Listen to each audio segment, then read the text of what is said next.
ఒక్క మాట దయచేసి నేను ప్రభుత్వాన్ని కోరుతా ఉన్నా అధ్యక్ష. మీరు మాట్లాడితే ఇందాక వేరే ఫామ్లో రండి. మరి హౌస్ ఎన్ని రోజులు నడుపుతారో ఇప్పటివరకు చెప్పలేదు అధ్యక్ష. నిన్న మా హరీష్ రావు గారు, ప్రశాంత్ రెడ్డి గారు ఇద్దరు బీఎస్సీలో ఉన్నారు.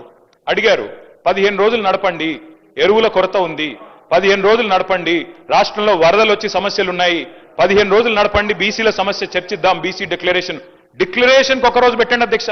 బీసీ డిక్లరేషను, ఫార్మర్ డిక్లరేషను, యువజన డిక్లరేషను, ఎస్సీ ఎస్టీ డిక్లరేషన్ పెట్టండి, 15 రోజులు హౌస్ నడపండి. కానీ ప్రభుత్వం పారిపోతుంది అధ్యక్ష, హౌస్ నడపడానికి సిద్ధంగా లేరు.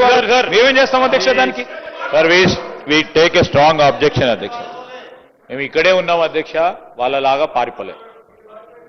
ఈ రోజు కూడా మేము స్పష్టంగా చెప్పడం జరిగింది, మా అభిప్రాయం బీఎస్సీలో చెప్పడం జరిగింది.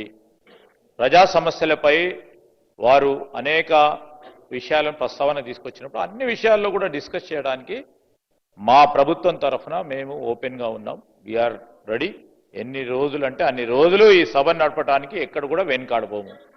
ఈరోజు ప్రత్యేక పరిస్థితుల్లో ఉన్న తరుణంలో ఒక పరంగా ఫ్లడ్స్ వచ్చినాయి, గణేష్ ఉత్సవాలు ఉన్న సందర్భము, వాటన్నిటిని కూడా దృష్టిలో పెట్టుకొని బీఎస్సీ నిర్ణయం తీసుకుంటుందని అభిప్రాయాన్ని వ్యక్తం చేశాం. కానీ వారు పారిపోతున్నప్పుడు వారు పారిపోయినారు అధ్యక్ష. ఇప్పుడు మేము పారిపోలేదు, ఇక్కడే ఉన్నాము, ఇక్కడే ఉంటాము, మళ్ళా కూడా వస్తాము, ప్రభుత్వంలో ఉంటాం. మీకు ప్రతి లేవనెత్తిన ప్రతి ప్రశ్నకు సమాధానం చెప్పే శక్తి ఉంది, యుక్తి ఉంది, తప్పకుండా చెప్తాం అధ్యక్ష.